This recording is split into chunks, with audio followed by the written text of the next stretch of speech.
Howdy. I have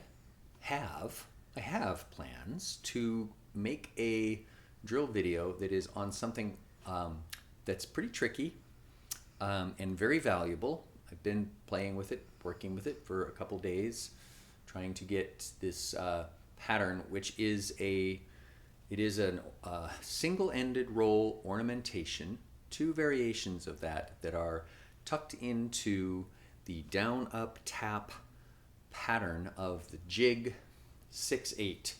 Bum bum bum bum bum bum 1 2 down up tap down up tap down up tap down up tap 1 and a 2 and a 3 and a 4 and a 1 and a 2 and a 3 and a 4 and a. I'm going to be working with this all in the concept of two measures of 6/8. So a 1 and a 2 and a is one measure.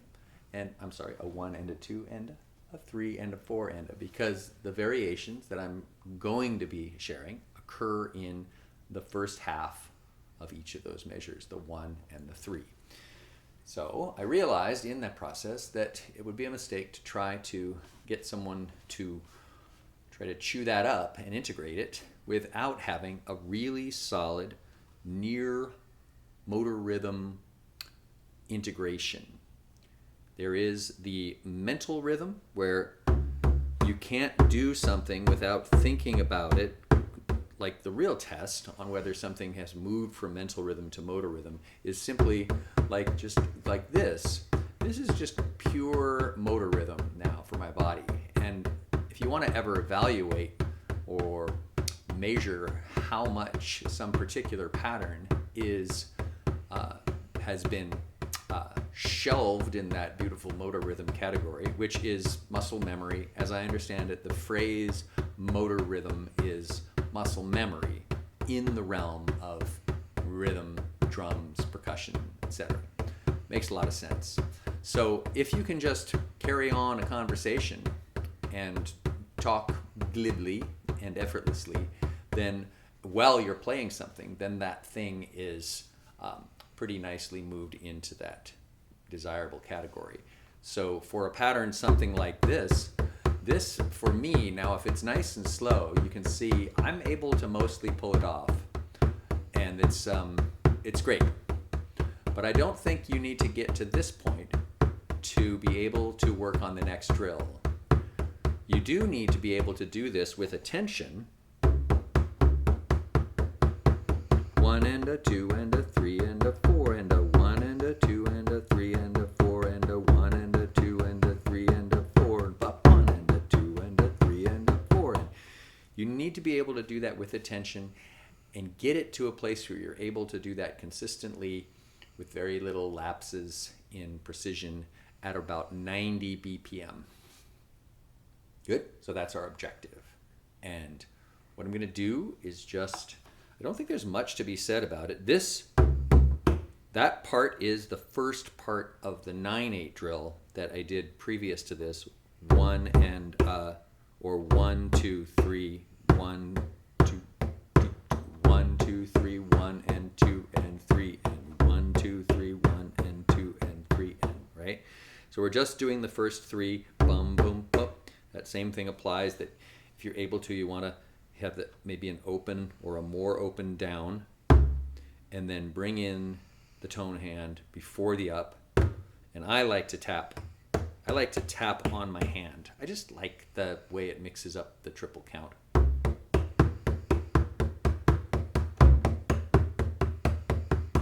Okay, so let's do this. I have the TE tuner, which I should probably just do a whole video on it. It's absolutely brilliant. It is a free app that is obviously sort of being pushed as a tuning app, but it has a metronome feature that is the fanciest, most sophisticated, mind-boggling thing.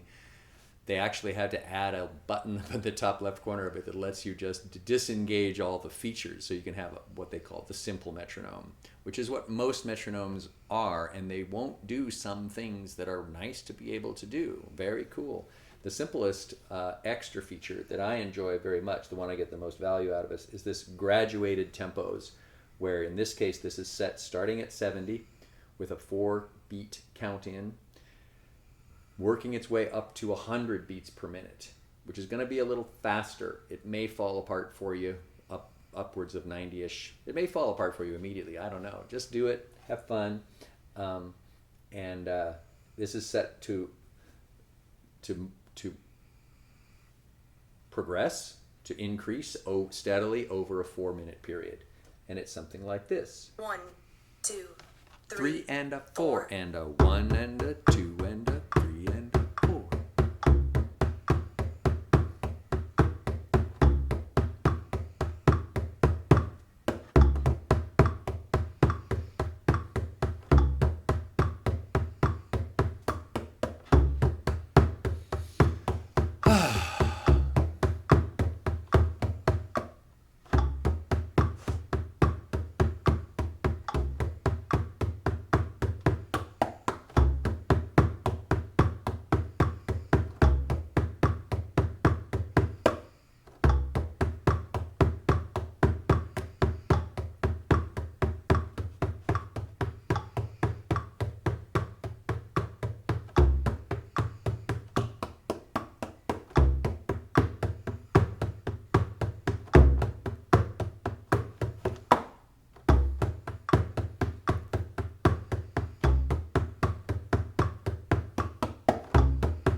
It's 80. See, I have trouble talking and keeping the count going. Still mental rhythm, largely.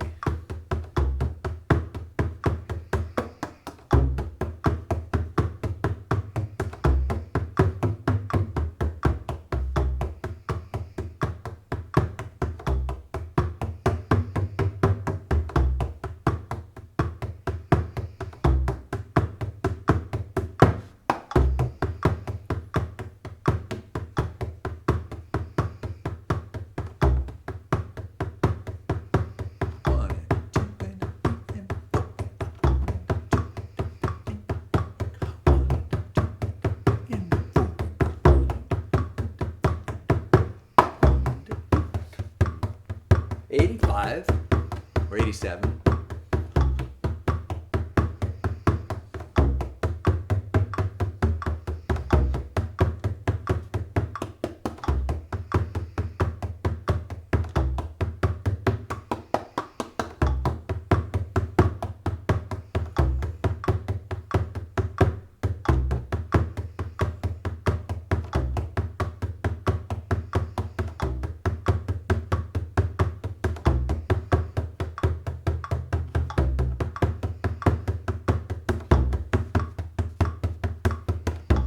One.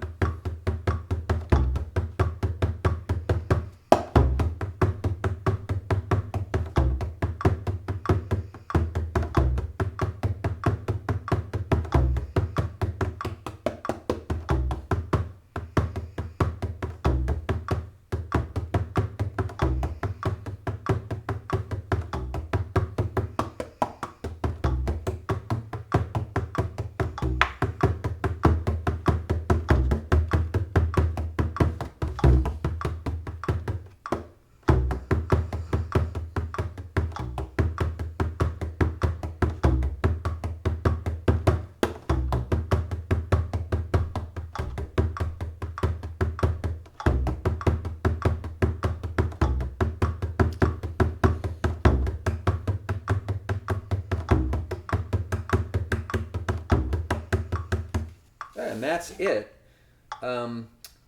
That is the pattern that Rory Rush, I can't remember his last name, awesome videos on the Bodhran, and he calls that galloping. But he also does a down, up, down that he calls galloping. He just uses galloping for a triplet. But I think there's also this rashers and sausages. But that, applies also to just a rashers and sausages. where I'm just going down, up, down, up, down, up, down, up, with emphasizing 1, 2, 3, 2, 2, 3, 1, 2, 3, 2, 2, 3, 1, 2, 3, 2, 2, 3. Faster and easier than it is to do the tap pattern. But the tap pattern has the advantage that each triplet has that same structure. It doesn't invert itself every time. So it allows you then to put in ornamentations and things in a different way. And it's just good. It's good stuff. Because it kind of has its own built-in variation in the tone, you know, or variation in the emphases, the emphases. I think I'll stop it here and call it good. Hopefully this time I actually got it recorded. I've done this a couple times. Oh my gosh. It's so easy to screw this stuff up. It really is. Ciao.